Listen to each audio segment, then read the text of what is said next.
The Malaysian holiday hotspot of Langkawi has reopened again, but only to domestic tourists, and they must be fully vaccinated. A plane was greeted with a water salute as the first batch of visitors are landed. More than 2,500 are expected to have arrived today by air and sea. While the tourism bubble is only open to domestic travellers, strict COVID-19 protocols remain in place. Well, it's good because the travel bubble started during the school holiday.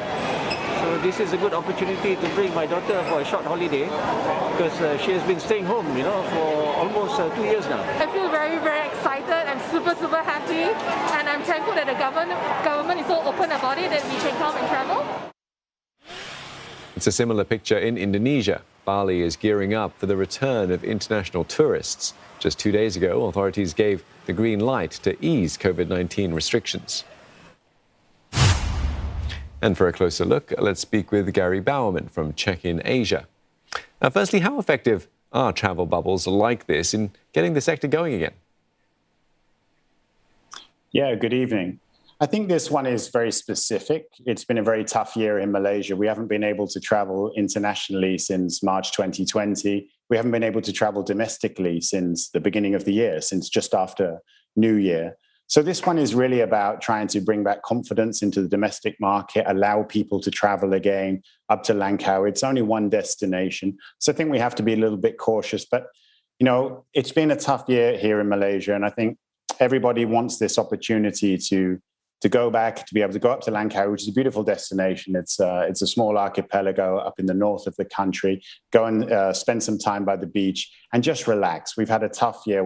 COVID-19 has been very, very difficult here. So I think this is a specific type of bubble, and this is very much aimed at domestic travelers. And Malaysians love to travel. They love Langkawi, and this is just an opportunity for us all. I'm booked. I can't wait to go. This is an opportunity for us all just to take a bit of time out. Mr. Bowerman, we do continue to have to be cautious during these times. But in the case of Langkawi, do you think that the success of this travel bubble or otherwise might lead to foreign tourists returning soon? Yeah, I mean, that's such a great question because that's what the travel industry and that's what we're all hoping to see. I think we have to be cautious. If we look back over the last 18 months at the whole of the region, not just Malaysia, but across Southeast Asia, governments have been incredibly cautious about borders, incredibly cautious about travel. Malaysia particularly, we have very strict regulations here. So does it mean international travelers are coming back?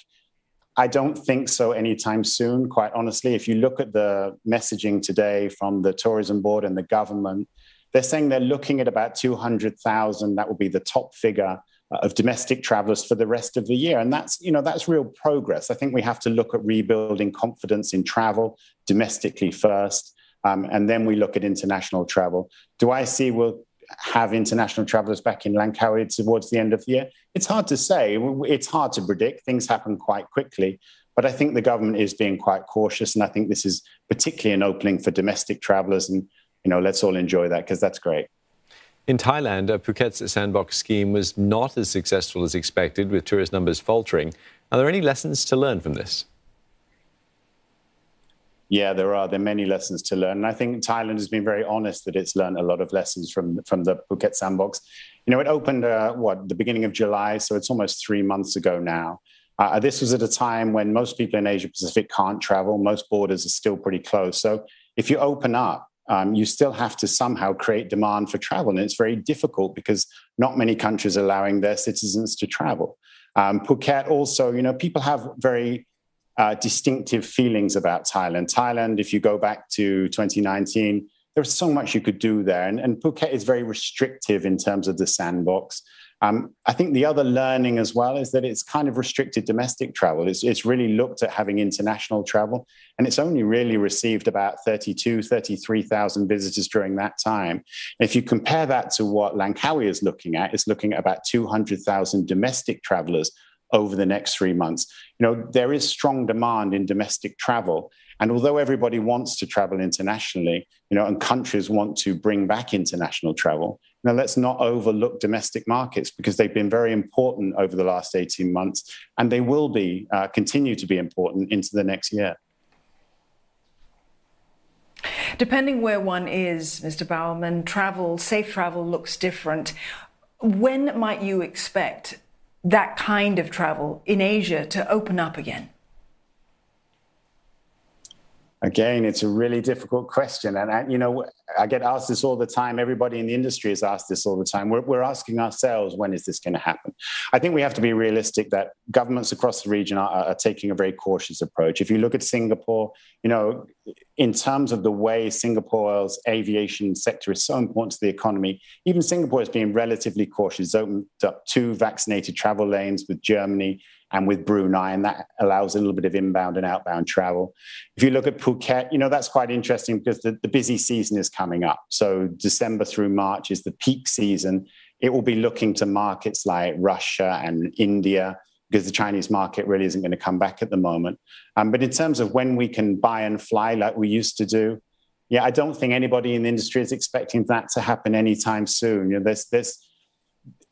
COVID-19 has had such an impact on governments, on societies, on consumers, on the way that we all think. I know that we would love to travel again. Believe me, I would love to get on a plane and travel internationally, but it's very difficult. The infrastructure is not there. The flight routes aren't there. Airlines have slimmed down a bit.